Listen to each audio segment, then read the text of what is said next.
What's good, y'all? Today is Tuesday, July the 29th. I just got back to Maryland from Charlotte. I drove 6 hours on Thursday for Ebony Fit Weekend, which is like a black fitness event um, where a lot of like the black fitness influencers and creators come out. And we've just been growing with that community pretty consistently over the course of the last couple of years. So I just try to make it a point to show up at that event. We made decent sales. It was their first time being in Charlotte, so we didn't make as much sales as when we go to like Atlanta. We make a killing. Houston, we make a killing. We did one in DC. They did one in DC for the first time last year, and it went decent for me. But I was kind of like in a bad mental headspace, and I was a little bit depressed at the time, to be honest with you. So like, I wasn't in a position to really be a vendor at that event. But I showed up, and we made a decent amount of bread. But this one, we broke even in terms of like rental car, gas, vendor fee, and all the miscellaneous expenses that were associated with the event. I have family in Charlotte, so it's real convenient for me to drive down and stay with my family. I got to kick it with my nephew and my nieces, and my big cousin and his wife. So it was a good weekend for me, to be honest. Yeah, quality event. Check that off the list. In the last week, did something good. Supposed to go to Dallas in 2 weeks for this UIU event. UIU is like it's called Umu Igbo Unite. It's like an event where a lot of like Nigerians and Nigerian Americans go. They have like a gala. They have vendors.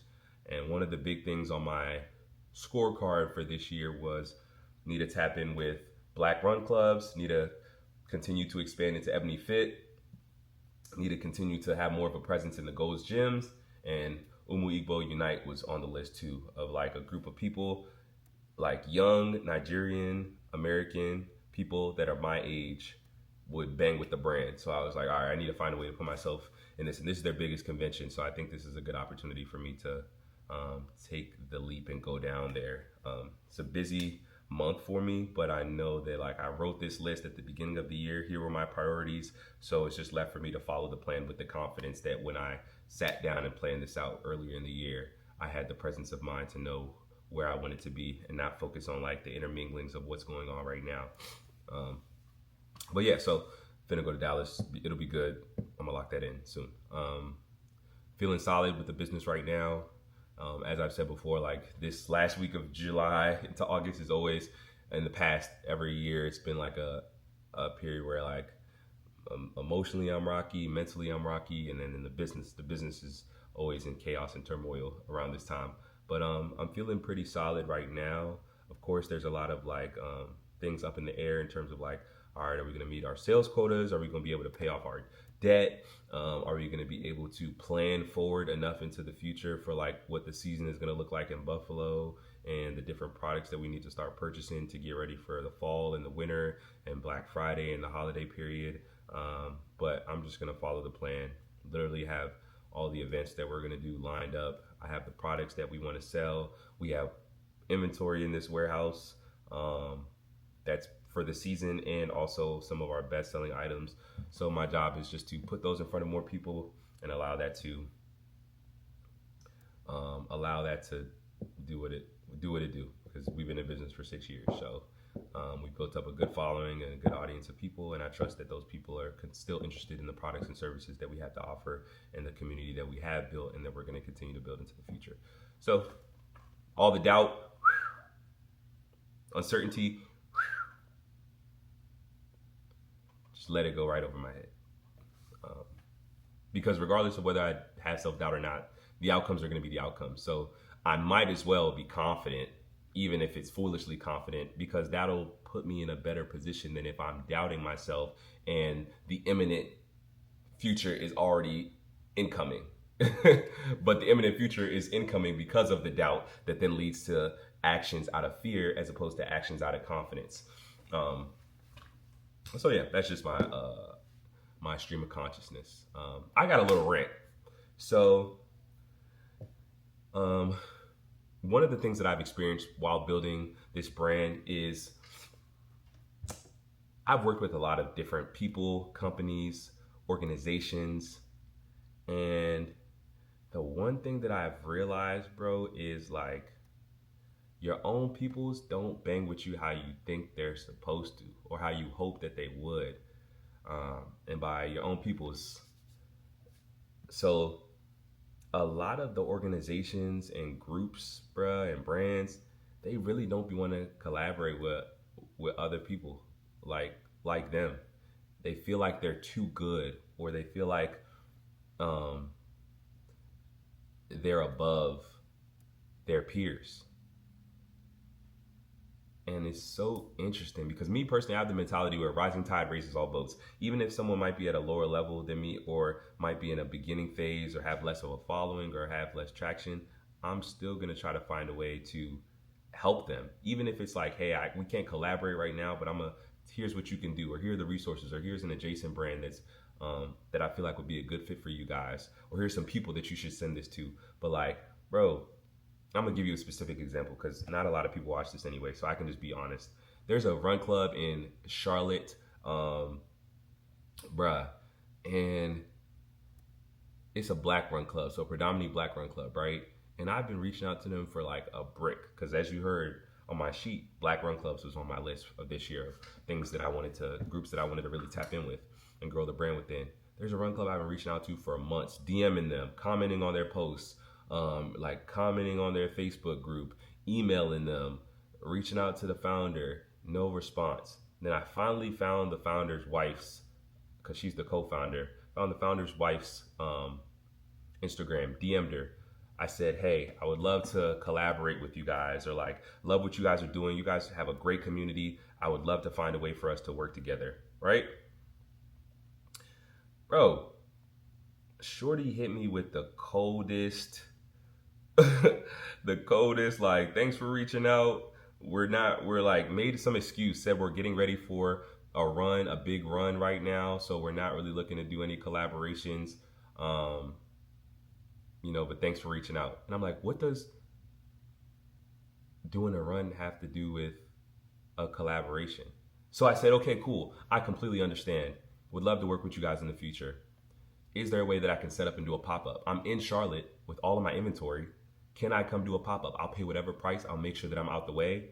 I would just love to engage with their community. And on top of that, people that have worn my brand have come to me and told me, hey, bro, I wear your stuff at this run club all the time. Like people, like a few people from Charlotte have come to me when I've been at different run clubs or even at the gyms and be like, bro, yeah, I'm from Charlotte, bro. Like I go to this run club and I be wearing your stuff all the time. So I'm like, bro, this is a perfect opportunity for me to engage with this community that's already interested in my products and services. That is my brand.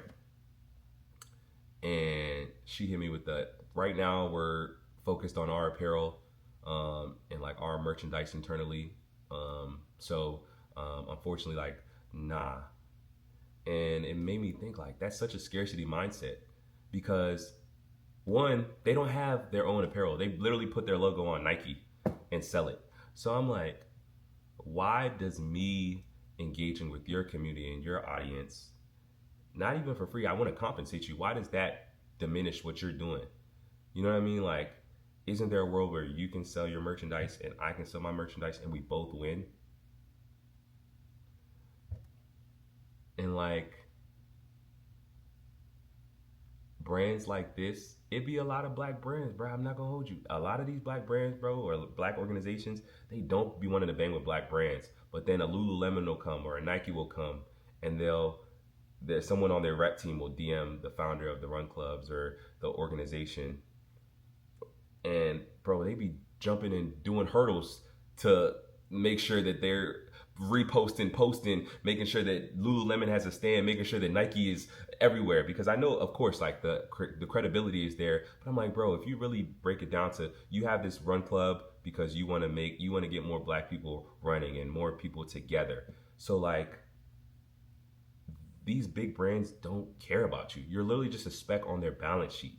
You're just a little number. They don't know your name. You're just one of 50 run clubs and black groups that they reached out to across the nation because they had to meet a quota. So like, why would you collaborate with them but not collaborate with a brand that's at the same level as you, that really wants to like be boots on the ground with your community and engage with you guys and elevate with you guys and collaborate, you know? It really rubbed me wrong. I literally went to, after I had that DM exchange with the wife, I went to the run club talking to the founder. He was acting like he didn't know the brand. I know he knows the brand because I've been DMing him. I've had my friends in Charlotte that know him DM him too. And he was like, "Oh yeah, cool, bro. Yeah, what's up?" Like, dap me up, like, And then, bro, he was just like giving me real like local celebrity vibes. I was not banging with it, bro. It wasn't even really like making eye contact or engaging in our conversation. And then I was like, yeah, I would love to find a way to work with you guys. Like, I really love what you're doing, and I want to prioritize focusing on working with Black run clubs. And he was like, yeah, that's what's up, bro. Like, yeah, what's your brand? Yeah, I'm gonna be on the lookout for you. That's literally all he said. He said, I'm gonna be on the lookout for you. What does that mean? I almost was like, I almost said something in his face, and I'm like, bro, if you don't want to work with another Black brand, bro, just say that. But I was like, bro, I'm just gonna leave this run club, and I'm never coming back. They would never see me again.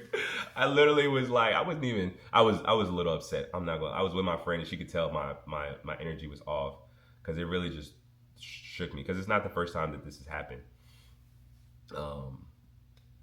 But yeah, I would never collaborate with that run club ever. I took that personal.